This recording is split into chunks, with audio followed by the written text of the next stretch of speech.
Convención Constitucional. Hola, ¿cómo están? Bienvenidos a Convención Constitucional, este espacio en que cada domingo le contamos en qué va el trabajo de aquellos que tienen la misión de redactar una nueva constitución. La Convención está en plena fase de recepción de iniciativas de norma constitucional. Los constituyentes y la ciudadanía pueden presentar sus propuestas con el objetivo de que lleguen a estar ahí, en una nueva constitución. Hola Pati, ¿cómo estás? Mira, y de hecho la plataforma para apoyar las iniciativas de la ciudadanía ya está disponible, les vamos a estar contando de eso. Pero antes revisemos parte de lo que ha pasado en esta semana con la consulta indígena, que también es un proceso de participación de la ciudadanía. La semana comenzó con la presidenta de la Convención Constitucional, Elisa Loncón, señalando que faltan recursos para concretar ese proceso. Vamos a revisar lo que dijo la presidenta de la Convención, pero también la respuesta del gobierno frente a lo que dijo Elisa Loncón. Está en riesgo la participación y consulta indígena, no solo por el documento base. Está en riesgo porque no tenemos los recursos para realizarlo, porque no tenemos la colaboración del poder constituido para hacer la participación indígena. Lo que nosotros logremos insertar dentro de la nueva Constitución tiene un estándar básico, y ese estándar es lo que demandan los acuerdos internacionales en materia de derechos indígenas y en materia de derechos fundamentales. Nosotros como Ejecutivo y como Secretaría General de la Presidencia no hemos recibido ninguna solicitud formal para la entrega de recursos en materia de participación indígena. Es importante recordar de que todo el presupuesto 2022 fue respaldado y aprobado en el Congreso Nacional unánimemente por ambas cámaras. Nos trasladamos a nuestro estudio virtual y bueno, les contamos que sobre la consulta indígena, que es parte importante del proceso de participación convencionales de la Comisión de Derechos de Pueblos Indígenas, nos han contado que el proceso está avanzando gracias al documento base que fue aprobado en esa comisión y que el presupuesto 2022 tiene contemplado recursos para la consulta indígena bajo el concepto de glosas. Ahora los invitamos a cambiar de tema. La semana pasada les contábamos sobre las definiciones que ya va tomando la Comisión de Sistema Político. Esta semana fue la Comisión de Sistemas de Justicia la que comenzó a manifestar sus opciones sobre diversos temas. Por ejemplo, la existencia del Tribunal Constitucional. Esta comisión tiene 19 integrantes, 8 de ellos han hablado de eliminar el Tribunal Constitucional. 3 convencionales hablan de grandes cambios y otros 3 no explicitaron su postura. Hay 5 convencionales constituyentes que dicen que sí, que hay que mantener al Tribunal Constitucional. Este tema es algo que, recordemos, debe votar la comisión y luego debe ser ratificado en el Pleno de la Convención Constitucional, pero ya son luces de hacia dónde está avanzando el debate en la Comisión de Sistemas de Justicia. Ahora los invitamos a revisar algunas de las propuestas de normas que se han estado ingresando. Por ejemplo, este jueves, un grupo de convencionales constituyentes presentó una iniciativa de norma que busca garantizar el derecho humano al agua y al saneamiento como garantías indispensables para una vida digna. El escrito fue firmado por 16 constituyentes y tiene el respaldo de otros 41 convencionales de movimientos sociales constituyentes, Frente Amplio, Pueblo Constituyente, Chile Digno. La propuesta busca que en la nueva Constitución se señale que toda persona sin discriminación tiene derecho al agua suficiente, segura, aceptable, potable, libre de contaminación, físicamente accesible, asequible, económicamente para su uso personal y doméstico. Los invito a escuchar a una de las convencionales que presentó esta iniciativa. Estamos hablando de la convencional Manuela Royo de Movimientos Sociales Constituyentes. Que esta norma se construye como una primera norma que habla desde lo más básico, que es el derecho humano al agua y al saneamiento. Además de esto, quisimos incorporar algunos aspectos relevantes que dicen relación con la perspectiva de género, porque también creemos que para las mujeres es muy importante acceder al derecho al agua, especialmente en los contextos de niños, de niñas, de adolescentes. Hoy vemos cómo escuelas se encuentran cerradas por no tener agua, hoy vemos cómo hay postas de nuestras comunas que no tienen agua, y creemos que esta iniciativa es una medida para avanzar concretamente en una constitución que asegure los derechos al agua y los derechos sociales, los derechos colectivos también, pensando en el bien común por sobre todas las cosas. Vamos a otras normas que han presentado convencionales constituyentes. La siguiente iniciativa fue firmada por integrantes de Bópoli, RN e independientes. Lo que se propone es establecer en la Constitución el derecho a la reproducción humana asistida en la forma y condiciones que determine la ley. La convencional Bárbara Rebolledo explicó que en Chile el 16% de la población tiene algún problema de fertilidad y que por eso es necesario asegurar que la reproducción asistida esté al alcance de todos. Revisemos más de lo que dijo Bárbara Rebolledo. Queremos dar a conocer a la ciudadanía la propuesta de norma constitucional que hemos entregado hoy a la Secretaría, que busca regular un tema absolutamente importante y en lo que como país estamos al debe. Hoy día, lamentablemente, las personas que se ven incapacitadas para concebir solo pueden optar a tratamientos de fertilidad si es que tienen el dinero para poder financiarlo. Existen sí en FONASA opciones, pero son cupos muy limitados y nosotros lo que buscamos es que no exista discriminación al respecto. Es por eso que hemos presentado una iniciativa que busca lograr que como sociedad avancemos al derecho de formar familia y que el derecho de formar familia sea también un deber progresivo del Estado. En 24horas.cl pueden encontrar otras iniciativas que han ingresado los constituyentes. Por ejemplo, el colectivo del apruebo ingresó una serie de normas constitucionales correspondientes al capítulo 1 de la Constitución, de ser aprobadas. El principal eje es la dignidad humana. El primer artículo que ellos proponen sostienen: todas las personas permanecen libres e iguales en dignidad. Además, los convencionales de la Comisión de Sistemas de Conocimiento ingresaron una propuesta que busca garantizar el derecho a participar en la vida cultural. Pero atención, porque no solo son los convencionales constituyentes quienes pueden presentar sus propuestas de norma. Han llegado decenas de iniciativas ciudadanas o iniciativas populares y se ingresó una iniciativa que busca consagrar el deber del Estado de garantizar la seguridad ciudadana y señalar que el Estado será responsable de resarcir todos los daños y perjuicios. Quienes presentaron esta iniciativa son emprendedores de Plaza Italia, que estuvieron acompañados de los papás de Tamara Moya y la viuda del cabo Moisés Naim. Vamos a revisar declaraciones que entregaron este viernes en el ex Congreso en Santiago. Mira, la esencia básicamente son tres cosas. Una, en que el Estado realmente garantice la seguridad de las personas. Si el Estado no cumple con esto, que el Estado esté obligado a hacer acompañamiento a las personas, y si hay que también, además, resarcirlos en términos económicos, también, y que eso sea una obligación. Porque hoy día es un favor. La convención hasta el momento ha ignorado completamente el tema de la delincuencia, el tema de la violencia. La delincuencia es la principal preocupación de los chilenos. La convención ha hablado acerca de darle algunos beneficios o cambiar algunas normas que beneficiarían a los delincuentes o a las personas privadas de libertad. Pero no han hecho eso con aquellos que hemos sido víctimas. No han hablado de temas como ellos podrían hacer un aporte para que constitucionalmente queden garantizados los derechos de las personas, las que llevamos una vida común y corriente. Si quieren entregar su apoyo a alguna de las iniciativas ciudadanas que han ido ingresando a la plataforma, los invitamos a revisar iniciativas.chile, convención.cl. Ahí pueden encontrar las iniciativas admisibles.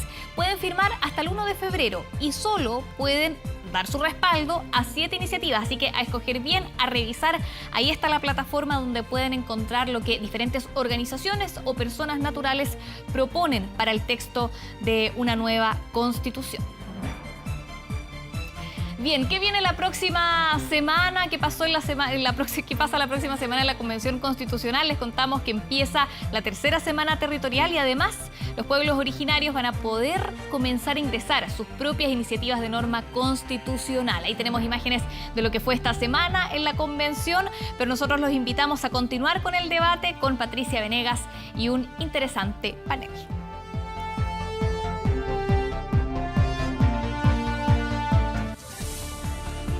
Así es, vamos de inmediato a conocer a quienes nos acompañan acá en el debate en esta jornada. Primero saludamos a Alondra Carrillo de Movimientos Sociales Constituyentes de la Comisión de Sistema Político. Gracias por estar aquí esta mañana, Alondra. Gracias por la invitación. Está también con nosotros Patricia Labra de Vamos por Chile de la Comisión de Sistema Justicia.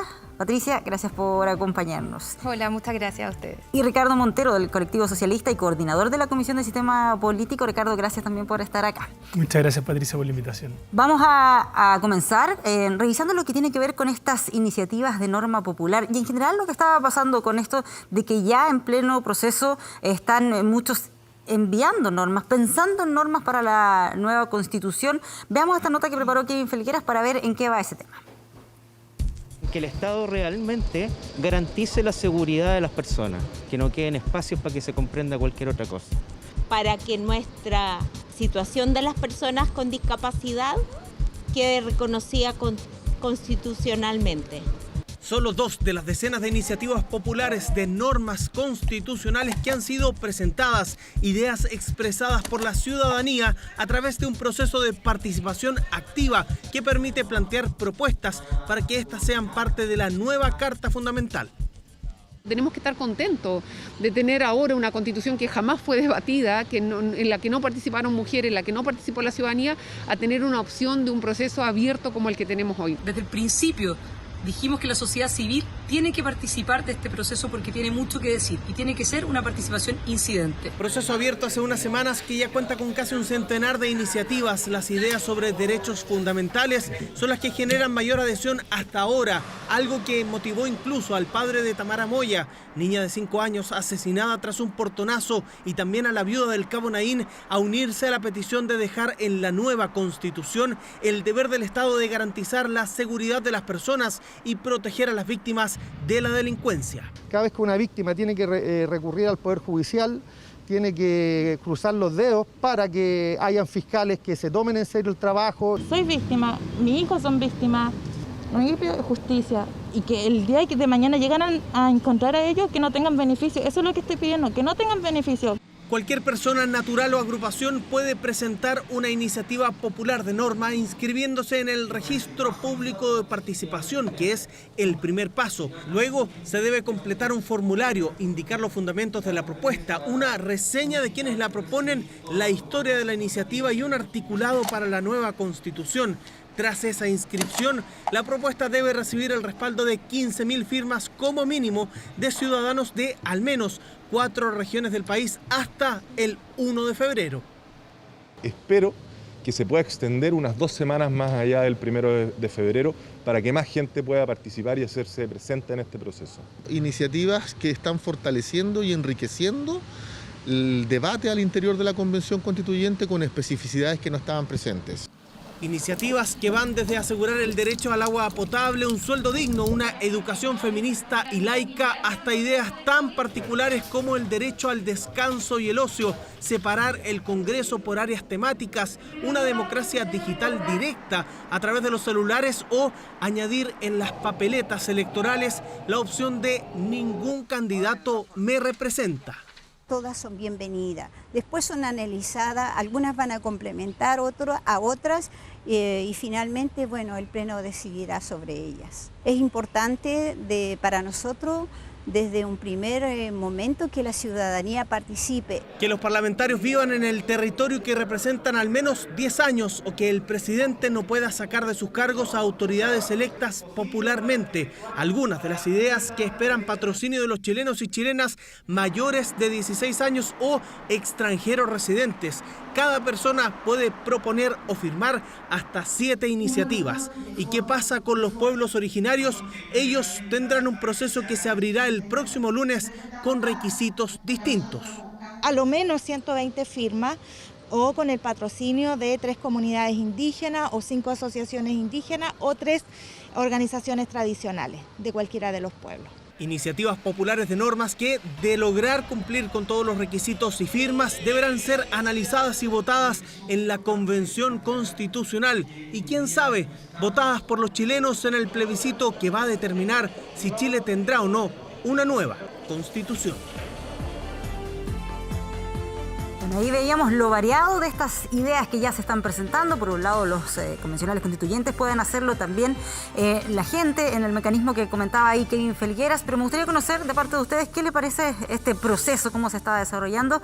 Patricia, puntualmente, las ideas que ya se están planteando en estas iniciativas populares de norma.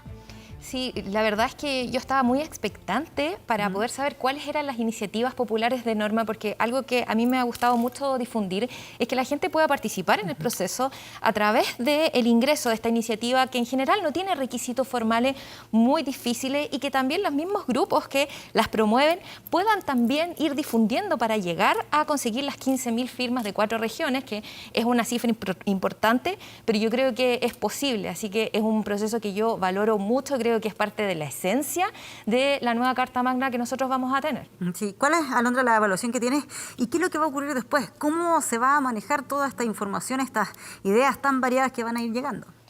Sí, nosotros desde los movimientos sociales constituyentes hemos planteado desde el inicio la necesidad de este tipo de mecanismos, ¿no? Que son mecanismos que lo que permiten es que la población, los sectores populares, las organizaciones sociales que llevan décadas construyendo programa y construyendo perspectivas sobre lo que debe ser el orden institucional, puedan participar del debate que va a tener lugar al interior de la Convención. Iniciativas como la de No Más AFP, que ya están ingresadas, ¿no? Iniciativas de consagrar el derecho a la seguridad social, iniciativas como la presentada por Redofem, que ustedes también mencionaban, sobre el derecho a una educación pública, laica, no sexista, feminista. Son todas cuestiones que portan una historia larga, ¿no? de construcción de una perspectiva y de construcción también de reivindicaciones que van a estar presentes.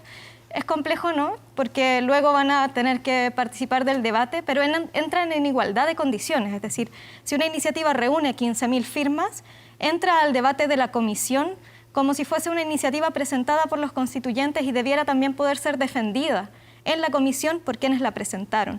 Y eso va a ser un momento de debate público muy, muy importante. Nosotras tenemos nuestras expectativas puestas en ello también. Sí. ¿Cómo se van manejando después todas esas iniciativas que van llegando, Ricardo? ¿Cuál es el proceso que viene después? Lo primero que yo creo que hay que resaltar es que este es un cambio de paradigma. O sea, durante los últimos años ha cambiado la forma en que entendemos la democracia, los encuentros locales autoconvocados, el proceso de Bachelet, los cabildos provinciales, los regionales, la participación en los cabildos post-estallido, plebiscito de entrada, el de salida, y ahora estamos con esta iniciativa de norma constitucional que entra en igualdad de condiciones que en las normas de los constituyentes. Hay una ventanilla única, llamémosla así, que es en la mesa. Ingresa con 16 firmas o 8 firmas de constituyentes, que es una opción, o la otra opción es con iniciativa popular con 15.000 firmas. Y las dos se tramitan igual, van a la comisión, se discuten, pasa al pleno y se realiza la votación. Entonces creo que es una muy buena noticia de participación popular que tiene que verse reflejada, por cierto, en la próxima Constitución. ¿Se corre el riesgo de que se genere mucha expectativa? Estoy pensando a lo mejor en la ciudadanía que dice, bueno, yo presenté mi norma, ¿qué va a pasar después con ellos si es que esto no se plasma en la nueva Constitución? Ese es un desafío permanente que tenemos. Nosotros tenemos que ser muy responsables de las expectativas que generamos y de qué es lo que no podemos hacer cargo. Pero en el mismo sentido tampoco nos puede limitar eso. Tenemos que tratar de avanzar lo más posible en que la participación popular sea lo más incidente posible y que podamos tomar todas las propuestas que vengan y tratar de incorporarla a la discusión que estamos teniendo. Claro. Ahora, esto es mientras se da en paralelo el trabajo de las comisiones, ¿no? Está esta posibilidad de presentar las iniciativas de norma, pero las comisiones están en pleno desarrollo de escuchar de las distintas audiencias que se están desarrollando, todos los que quieren opinar en este sentido. Y ya conocimos lo que pasó en el sistema político la semana pasada, en que cada uno de los convencionales que están en esa comisión dijo cuál era su opinión sobre determinados temas. Ahora ocurrió con sistema de justicia. ¿Qué sensación queda después de haber escuchado ahí la opinión de cada uno de quienes participaron en esa declaración de principios, por así decirlo? Bueno, yo creo que fue una instancia positiva, donde el objetivo principal sí, sin perdernos, porque claro, tiene un lado positivo, el tema de que haya como una especie de disclosure, como es en el proceso penal norteamericano respecto a mostrar todas sus cartas, pero yo creo que lo principal de esto es la evaluación que hicimos y la ponderación de las audiencias públicas, porque ese era el objetivo, que nosotros pudiésemos discutir y evaluar lo que escuchamos de parte de todos los actores sociales que estuvieron exponiendo en nuestra comisión, y en base a eso, obviamente, que cada uno pudiese ir dando sus lineamientos, sus opiniones respecto a los temas más importantes, o por lo menos los primeros que ya estábamos trabajando en la Comisión de Justicia. ¿Va cambiando la opinión de quienes están en las comisiones de acuerdo a lo que va escuchando en las audiencias? ¿Qué pasa, por ejemplo, en el sistema político? Sí, por supuesto que sí. Yo ingresé a esa comisión junto a Alejandra Flores. Ambas somos parte de Movimientos Sociales Constituyentes y decidimos ingresar a una comisión que trata temas que el movimiento social y las organizaciones populares no han abordado en profundidad. Nuestros pueblos no han tenido ocasión previamente de discutir ampliamente si queremos un régimen semipresidencial, parlamentario, presidencial atenuado, si queremos, cómo queremos que sea exactamente la relación entre el legislativo y el ejecutivo, de modo tal que las audiencias han sido cruciales porque han entregado material, han aportado material, pero también ha sido crucial lo que hemos levantado, al menos nosotras, para poder construir estas posiciones dentro del movimiento social. En el Distrito 12, donde yo participo, hemos levantado encuentros deliberativos semanales, ¿no? Donde ponderamos los elementos que vamos recogiendo de las audiencias públicas, deliberamos, vemos los nudos políticos que se van levantando y vamos tomando posición respecto de esos temas. Sin duda que las audiencias, que son uno de los mecanismos de participación, han sido fundamentales para ello, pero son también fundamentales esos espacios que ojalá existieran de manera generalizada, ¿no? Para hacer que quienes estamos dentro de la convención llevemos una vocería de procesos de elaboración y de construcción sociales que son determinantes porque esta nueva Constitución va a obtener su legitimidad de esa participación popular y de ese ejercicio de pensamiento colectivo. En lo que ustedes han visto en el sistema político, las opiniones, no sé, sobre si sistema presidencial o parlamentario, una o dos cámaras, ¿ustedes perciben que hay una opinión de acuerdo a cuál es el bloque político que representan o más bien son transversales las ideas, no están tan marcadas por el color político del convencional? No, eso creo que es bastante interesante porque no está marcado, o sea, alguien no es más de izquierda o más de derecha por defender el parlamentarismo. Entonces, eso nos entrega a nosotros una responsabilidad enorme, porque tenemos la posibilidad de poder conversar y tratar de llegar a algún acuerdo. Nosotros como colectivo socialista creemos que la mejor forma de avanzar en reformas estructurales potentes tiene que ser de la mano de una reforma al presidencialismo. Es la única forma que creemos nosotros. Se pueden hacer reformas profundas, pero a la vez mantener grados de estabilidad. Y eso es lo que estamos conversando con la otra fuerza y con los otros colectivos, de tratar de llegar con un acuerdo bien sólido, robusto, desde la comisión, que se aprueba por una mayoría, al Pleno, que vamos a tener que aprobar por 2/3 las normas. Claro. A ver, la comisión en la que estaba Patricia es Sistema de Justicia, órganos autónomos de control y reforma constitucional. Si tuviésemos que explicarle así de manera bien simple a quienes nos están viendo, ¿cuáles son esas temáticas de tipo práctica que se van a abordar en esta comisión y que van a definir ahí su futuro en la nueva Constitución? Bueno, básicamente sistemas de justicia es lo que actualmente aparece en la Constitución, ¿cierto?, como poder judicial, lo que tiene que ver con toda la administración de justicia en nuestro país, que sin duda ya se puede adelantar. Yo creo que mis colegas acá también van a poder sustentar esa opinión, que va a sufrir cambios, porque sabemos que hasta el momento no ha sido suficiente la estructura que ya tenemos para poder tener un acceso a la justicia para todas las personas como corresponde, porque es muy antiguo el sistema, ya no resiste, digamos, lo que son las condiciones actuales. Por otra parte, también lo que son los órganos autónomos de control, como por ejemplo el Banco Central, ¿cierto?, la Contraloría General de la República, etcétera, y que se ve ahí cuáles pueden tener autonomía constitucional, cuáles van a ser más entregados a materias de ley, entre otras condiciones, ¿ya?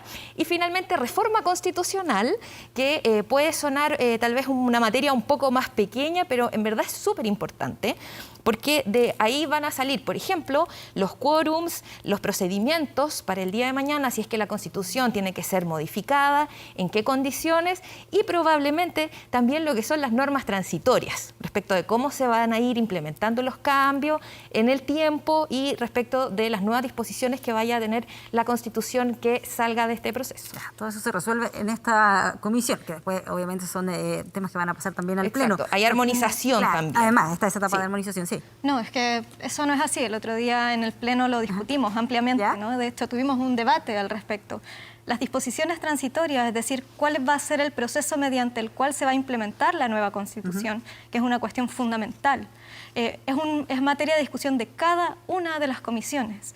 No va a haber una comisión que tenga la tarea de determinar esos lineamientos políticos fundamentales respecto de cómo se implementa la Constitución. Inicialmente, la Comisión de Justicia había quedado con ese tema, pero fue luego de una discusión al interior de la Comisión de Reglamento y la presentación de indicaciones que decidimos democratizar ese debate al interior de cada una de las comisiones temáticas, y cada una de ellas va a tener que ver cómo los aspectos que está regulando se van a implementar en la nueva Constitución y ofrecerle esas disposiciones transitorias al Pleno. O sea, van a opinar en todas las comisiones sobre ese tema. Exacto, tiene que concretarse la modificación del reglamento, porque todavía está la discusión, ¿cierto?, si esto corresponde o no, porque también eso está específicamente en nuestras competencias. Entonces, eso es algo también que hay que dilucidar, pero por supuesto siempre los reglamentos son perfectibles, porque en el fondo es algo que al día de hoy no podemos decir que vaya a ser pétreo, pero lógicamente es algo que también tiene que estar muy definido para que después no tengamos, porque pasa también, por ejemplo,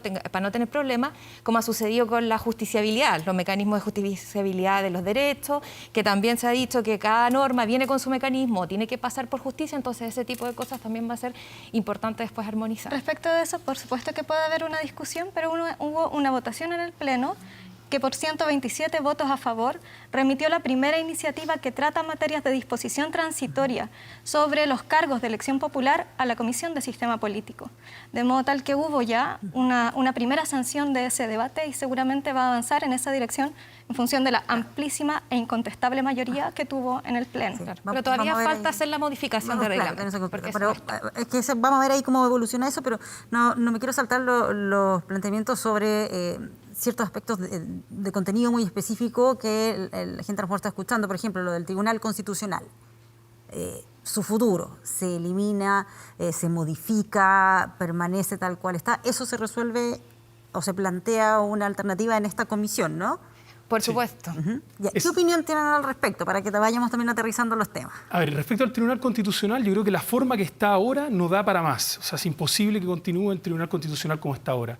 ¿Y cuáles son las opciones? La primera es crear un tribunal o una corte constitucional nueva. Habría que cambiar el control preventivo, cambiar la composición, terminar con el voto dirimente, ver algo que garantice la calidad técnica de las personas que lo compongan, y esa es una opción. La segunda opción es entregar las competencias a otros órganos, principalmente a la Corte Suprema. Entonces son dos de las grandes discusiones que tiene ahora. Ambas tienen ventaja y desventaja. En el caso de la Corte Suprema sería concentrar bastante poder en un solo órgano, más que el que ya tiene, y en el caso de cambiarlo, hay que ver cómo realizar cambios sustantivos para que valga la pena hacer un nuevo órgano como Tribunal Constitucional que tenga la validación pública suficiente para poder ejercer de buena forma su rol, considerando particularmente las deficiencias que ha tenido en los últimos años este órgano. O sea, en tu caso puntual, estás porque se modifique, se reforme, más que eliminar el tribunal. Ahí nosotros tenemos que tener cuidado porque eso lo ve la Comisión 6 y yo y Alondra, por ejemplo, estamos en la Comisión 1. Sí, yo sé. Yo creo que esas son las dos opciones que hay que analizar. O entregamos más poder a la Corte Suprema o, si no, reformamos de manera estructural, cambiando el nombre, composición, etcétera. Sí, Alondra. Sí, bueno, la discusión sobre ponerle fin al Tribunal Constitucional surge de la experiencia histórica, que es el producto de las reformas del año 2005, que transformaron el carácter del Tribunal Constitucional, entregándole competencias que son, como en términos comparativos, una extrañeza total, ¿no? Tenemos un Tribunal Constitucional que lo que hace es determinar contra la mayoría que se pueda producir en un parlamento bicameral si es que una legislación producida por ese órgano democrático es o no es constitucional. Eso ha hecho que el Tribunal Constitucional hoy día esté en entredicho como institución, y es lo que hace que, por ejemplo, hoy una de las propuestas sea acabar con su existencia, ¿no? Esa es una de las dimensiones. No podemos tener un órgano contramayoritario y antidemocrático que pase por encima de las decisiones legislativas de un órgano que esperamos que surja de este proceso. Nosotras esperamos un Congreso unicameral, paritario, con escaños reservados, es decir, un órgano eminentemente democrático. Y además está la discusión sobre cuál debe ser la naturaleza de la integración de un órgano que pueda referirse y pronunciarse sobre la constitucionalidad de una determinada materia, ¿no? Hoy la Convención Constitucional está integrada por dueñas de casa, médicas, abogados, psicólogas, defensoras socioambientales. Y la pregunta que nosotras nos planteamos y que creemos que puede ser una de las líneas de discusión es ¿por qué deberíamos pensar que luego dirimir respecto de estos asuntos debe volver a ser un asunto técnico y no un asunto eminentemente político como lo es una constitución política de una república? Patricia, tu opinión sobre el tema del Tribunal Constitucional. Yo creo que efectivamente el Tribunal Constitucional ha estado bastante cuestionado con razón. Por ejemplo, que tenga que ser el juez presidente quien dirima por el hecho de que haya un número par en la constitución del mismo, no es la idea. Creo que sí hay que reformarlo, hay que estudiar el tema del control preventivo, probablemente eliminarlo, pero sí yo soy de la idea de mantener un control difuso, ¿cierto?, de constitucionalidad, porque también tenemos que especializar un poco el tema. Si no, si le damos a la Corte Suprema esto, va a ser retroceder, porque estamos hablando de una especialización en la constitucionalidad de las disposiciones. También, como decía Ricardo, concuerdo que vamos a empoderar demasiado a un solo organismo, en este caso la Corte Suprema, que a mí me gustaría que quedara como una Corte de Casación, y el Tribunal Constitucional, por supuesto, tiene que ser reformado, tal vez ni siquiera seguir siendo un tribunal constitucional, ¿cierto? Si una corte sobre constitucionalidad u otra manera, y también con una composición distinta de sus integrantes y una forma de elección también más participativa y no con tanta influencia política. Sí, entiendo que otro de los temas que también se conversaba era si acaso se debe o no separar ciertas funciones. Por ejemplo, el impartir justicia de aquella determinación de designar a los jueces, de nombrar a los jueces. ¿Concuerdan con eso? ¿Qué opinión tienen, Ricardo? Yo creo que es un debate muy interesante. Creo que en esa medida general ahora hay bastante acuerdo. Es decir, poner a los jueces haciendo la tarea que les corresponde y la parte de administración, de ascenso, del día a día, armarlo en una administración especial. Lo mismo, hay una propuesta de que los jueces se especialicen como juez resolutor, como revisor y como juez de casación o de unificación de sentencia. Y eso creo que son avances y cosas que hay que ir dándole vuelta para repensar la justicia de la forma que está planteada hoy día. Creo que hay consenso, hay un buen clima de debate al respecto y hay que ver en todos los temas que se pueda avanzar con estabilidad y con claridad. ¿Concuerdan en esto de que se deben separar esas funciones? Sí, sí, por supuesto. Además de que eso permite terminar con la jerarquización radical al interior del Poder Judicial, que lo único que favorece es un ambiente de subordinación del criterio, ¿no?, de las y los jueces al criterio de su superior jerárquico, que luego va a determinar su ascenso al interior de una carrera judicial. Y eso es muy peligroso, pero además es necesario que haya un órgano encargado de la formación de los jueces y las juezas, ¿no?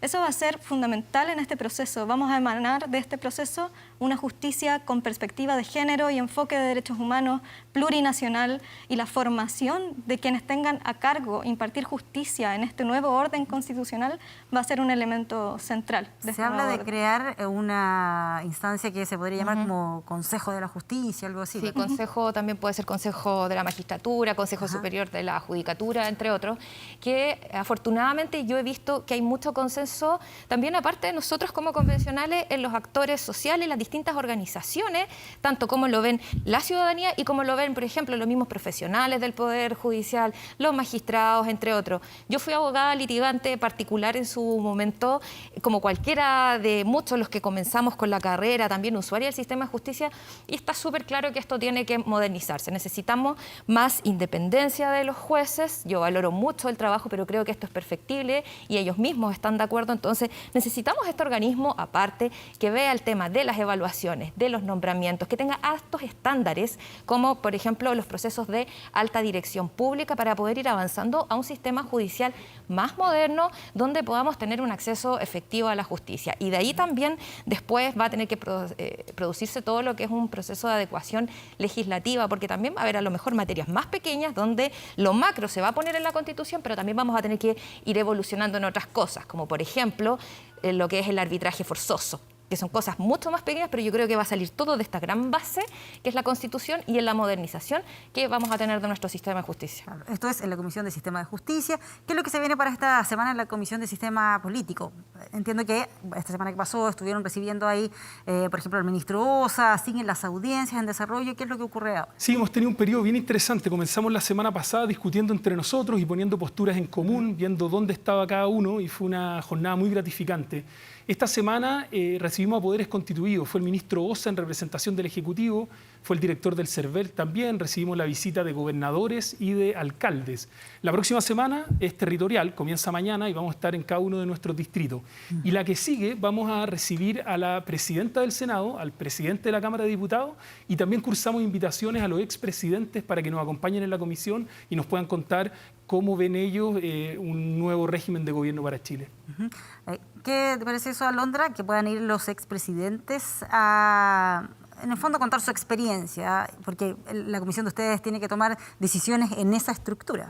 Bueno, uno esperaría que vayan a contar su experiencia. Hace un par de días tuvimos a un representante del gobierno que en vez de contar su experiencia fue a referir sus opiniones personales respecto de las materias en debate al interior de la comisión, y la verdad es que si es para eso no tiene mucho sentido, ¿no? Nosotras las convocamos a que su experiencia pueda iluminar algunas de las tensiones normativas con las que nos vamos a enfrentar y no a tener a un personero más del conglomerado de la derecha dando sus opiniones políticas particulares, ¿no? A mí por lo menos eso es lo que me preocupa. Soy convencional constituyente independiente y por lo tanto mi participación en la comisión también se levanta desde ahí, ¿no? Desde los sectores que no hemos participado de la administración del Estado durante los últimos 30 años y que por lo tanto estamos encarando esta discusión no desde esas preocupaciones sobre dónde vamos a quedar ubicadas o ubicados en un nuevo entramado institucional, sino de cómo podemos iluminar esta discusión política histórica. Por primera vez la tenemos de un modo democrático, ¿no? De un modo que efectivamente nos permita constituir una institucionalidad que se levante sobre un examen crítico de estos últimos 30 años de democracia tutelada y una convicción respecto de la necesidad de una nueva institucionalidad democrática, paritaria, plurinacional, etcétera. ¿Qué se viene para la Comisión de Sistema de Justicia? Bueno, nosotros también ya estamos terminando con lo que son las audiencias, todavía tenemos pendientes, estábamos viendo hacer algunas sesiones extraordinarias para no tener que dividirnos y poder alcanzar a escucharlas todas. Tengo entendido que hasta el momento no nos habría ido bien con eso por el tema del cronograma, pero ya esperamos pronto también poder empezar lo que es la discusión de fondo, el análisis de las iniciativas, las propuestas que ya están empezando a llegar y bueno, también muy a la espera de lo que va a ser probablemente una adecuación del cronograma general, porque estamos con ciertos puntos críticos respecto a los plazos, a lo que está pasando entre los plazos generales, los plazos de las comisiones, las semanas territoriales. Entonces, yo creo que eso es algo que tiene que abordarse pronto y creo que es necesario hacer ahí algunos ajustes. En ese sentido, eliminar algunas semanas territoriales, ¿qué te parece? Yo creo que sí es necesario, sobre todo, por ejemplo, repensar la de febrero. Las semanas territoriales yo creo que son favorables, yo voté, cierto, positivamente, pero dado los plazos que tenemos, los periodos que estamos pasando en temas tan importantes, podemos hacer un ajuste de ellas, tal vez ir postergando, ¿cierto? O también ir, a pesar de que el reglamento dice que no, pero se puede reformar, a lo mejor ir sesionando telemáticamente entre medio para que podamos hacer un trabajo lo más serio, responsable posible, y yo creo que estas cosas sí se pueden ir concordando. Sí, bueno, en general con quien he conversado acá en este programa están muy de acuerdo y satisfechos con las semanas territoriales. Si la duda está planteada sobre, para que se alcancen los tiempos en el cronograma, se debiese o no eliminar una o dos para el periodo de vacaciones, que a lo mejor la gente también va a estar en otra, concentrada a lo mejor en sus días de descanso. ¿Qué tanto será el nivel de participación en esos días de las semanas territoriales? ¿Cómo lo ven ustedes? Yo creo que las semanas territoriales son esenciales y más que eliminarlas, yo creo que hay que ver cómo podemos distribuir mejor el tiempo. A lo mejor acotar a un par de días menos, podemos traspasar a lo mejor una semana de enero, febrero, a la parte de armonización. Entonces, creo que hay que equilibrar mejor los tiempos, pero no podemos perder las semanas territoriales porque son de la esencia de este proceso. La participación popular es fundamental y tenemos que ver cómo adecuarla. Entonces, eliminar no, adecuarla y optimizar los tiempos, sí. ¿Alondra? Sí, desde los movimientos sociales, para nosotras la semana territorial, primero, fue una de las cosas que más defendimos dentro del reglamento de la convención y luego ha sido también una de las instancias donde nos hemos desplegado con mayor fuerza como colectivo de la Convención Constitucional.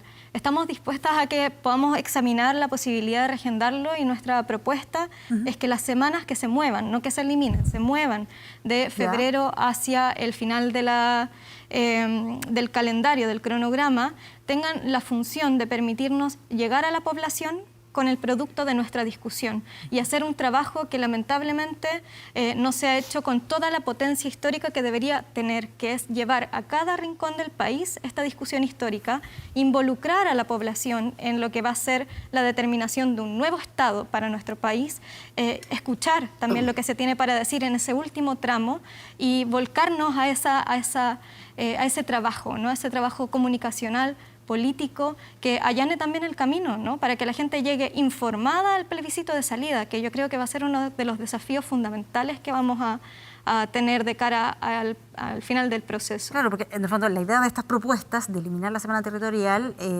tiene que ver con que puedan seguir trabajando en la pega que están haciendo en la convención. No es que vayan a tener vacaciones ni nada en enero y febrero los funcionarios. No hay. Tienen 7 meses. ¿Cuánto va quedando ya para la mitad redacción? Sí. Tal cual. O sea, ese es el objetivo finalmente de hacer esa modificación, ¿no? Sí. Poder aprovechar más. Sin duda. Y sobre todo también hacer este esfuerzo extra que poder trasladarlas a la parte final, porque también, como decían mis compañeros, tenemos una misión tremenda que es acercar a la población todo lo que va a salir de esta convención para que puedan votar informados realmente en el plebiscito de salida, porque a mí la gente me dice cuando estamos en terreno, ¿y cómo me voy a leer yo toda la Constitución? Entonces es súper importante que puedan ir haciéndose parte de este proceso y después tener ese contacto directo, porque al final nuestro trabajo no es solo escribir la Constitución, sino que también socializarla. Claro, o sea, no desatender este proceso de conversación y de discusión y estar atento a lo que se está desarrollando en la convención es la idea también de este programa. Así que muchas gracias por habernos acompañado. Sí, Alondra, ¿quieres decir una última cosa? Es que no quisiera perder la oportunidad de referirme a algo que es crucial. El próximo domingo van a tener lugar las elecciones y las elecciones no son indiferentes al proceso constituyente. Está en juego la continuidad del proceso constituyente y está en juego la nueva Constitución. Y yo quisiera hacer un llamado a la población a participar y a votar por el único candidato, yo como convencional constituyente independiente, por el único candidato que se ha mostrado comprometido con una nueva Constitución, que es Gabriel Boric. Veo que quieren levantar la mano también para opinar al respecto. Sí, es que yo me sumo. Creo que acá estamos dando una discusión política de los próximos 4 años y nosotros tenemos una de 60, pero esta es la discusión más importante de los últimos 30 años. Cuando estamos discutiendo en la convención de cómo descentralizar poder, tenemos un candidato que quiere asumir atribuciones de un estado de excepción de guerra para implementarlo en políticas de orden público, que cuando le señala al periodista Ramón Ulloa que se parece a la CNI o a la DINE, le pide desmentir, no lo desmiente. Y tenemos por otro lado un candidato que quiere llevar adelante un proceso constituyente, que cree en la plurinacionalidad, que cree en el medio ambiente, en la descentralización y principalmente en el respeto irrestricto a los derechos humanos. Entonces, el próximo domingo nos jugamos muchísimo. Nos quedan unos segunditos nada más, Patricia. Bueno, sí, aprovechando estos minutos promovidos por Alondra, que ahora los tenemos que tener todos. Primero que todo, yo quiero mandar un tremendo saludo, mucha fuerza a la gente del sur en Chiloé por el incendio que está enfrentando, mucha fuerza, y decirles que precisamente en las elecciones no quería hacer proselitismo, pero yo creo que ya todos saben quién es mi candidato, que no es Gabriel Boric, y creo que tenemos que votar a conciencia por la persona que puede dar estabilidad a nuestro país con seriedad y con cambios sociales como corresponde. Muy bien, de esta manera entonces terminamos este programa. Muchas gracias por habernos acompañado acá esta mañana. Bien, regresamos a Convención Constitucional a revisar parte de los temas que están marcando la agenda y uno de ellos es descentralización. Quien va a profundizar con nosotros de este tema es Valentina Rosas, como cada semana, subdirectora de Tenemos que Hablar de Chile. Valentina, ¿cómo estás? ¿En qué trabajó el Constitubot esta semana frente a la descentralización? Tú cuéntanos. Bueno, descentralización es de las palabras que hemos escuchado más en la convención, en sistema político, en forma de Estado, pero los convencionales en general hablan mucho de ese concepto y queríamos saber qué es ese concepto para las personas. A veces no es lo mismo, a veces tiene algunos matices que difieren de cómo lo aborda el debate público, y eso es lo que a través del Constitubot, a través de esta herramienta de WhatsApp que tenemos, le preguntamos a las personas qué es para ellos la descentralización. Y ahí tenemos unos gráficos para explicar qué palabras salieron, qué análisis estuvimos haciendo. A ver, tenemos estas nubes de palabras, Valentina, tú nos explicas en qué consiste. Tenemos acá tener, existir, contar, dar, entregar, verbos relacionados a esta nube de palabras. Así es. Primero quisimos hacer el análisis por verbo, cuáles son esos verbos que salen y qué es lo que se asocia a cada uno de esos verbos. Y estos grupos de verbos es lo que más salió. Primero, tener, salía muchísimo y en el fondo hace referencia a tener autonomía, tener oportunidad, tener poder. Salía mucho también, mientras que por otro lado sale manejar, administrar, distribuir un poco más de las capacidades, de las atribuciones, de las facultades que tendrían los distintos niveles subnacionales o locales, y ahí sale mucho recursos, presupuestos, ingresos, dinero, riqueza, impuestos, mucho ahí al manejo del presupuesto. O sea, si vamos traduciendo, podríamos decir que las personas que participan con Constitubot lo que quieren por descentralización o lo que entienden es que exista más autonomía, exista algún gobierno, se cuente con más poder, con oportunidades. Así podemos interpretar estas dos gráficas, Así ¿no? es. Perfecto. Manejar recursos, manejar y distribuir poder, riquezas, desarrollo. Eso es lo que se estaría buscando. Así es. Vamos a la siguiente gráfica para avanzar en esta conversación de descentralización. Estuvimos también no solo analizando por verbo y complemento, sino cuáles son los temas. Cuando miramos, independiente de cómo se arma la respuesta de las personas, de qué está hablando. Y aquí es muy interesante que él sale muy claramente lo político, lo económico. También se habla de la calidad o de los servicios que uno recibe, pero esto no se trata, lo que concluimos es que no se estaría tratando solo de tener los mejores servicios en todas las regiones del país, mientras se decía en Santiago. No, hay una demanda importante porque lo político y lo económico, se decía en Santiago. Se habla mucho del nivel de autonomía, de dónde se toman las decisiones, de quién toma las decisiones. O sea, lo que se estaría buscando con la descentralización para las personas, para la ciudadanía, es tener más decisión política en sus regiones y decisión en lo económico de sus regiones, no que todo se decida en Santiago. ¿Lo estoy entendiendo bien o no? Sí, así, creemos que hay mucho de la toma de decisiones, de la forma. Finalmente, poder tomar las decisiones cómo se gastan los recursos a nivel local podría impactar en mejores servicios o más pertinentes a la comuna, a la región donde la que vivimos, pero eso sale más bien como una consecuencia. Finalmente es que se pueda decidir en la región lo político, lo económico, las grandes decisiones a nivel local. Y finalmente la tercera gráfica trae una encuesta, ¿no?, respecto a qué tan importante es la descentralización en la nueva Constitución. Claro, primero le preguntábamos qué entendemos por descentralización, independiente de cómo lo esté abordando el debate, pero después decíamos, bueno, y este concepto, como lo haya descrito cada persona, ¿lo debe abordar la convención? ¿Es algo que debe abordar el debate constituyente? Y ahí sale un contundente 95% que sí.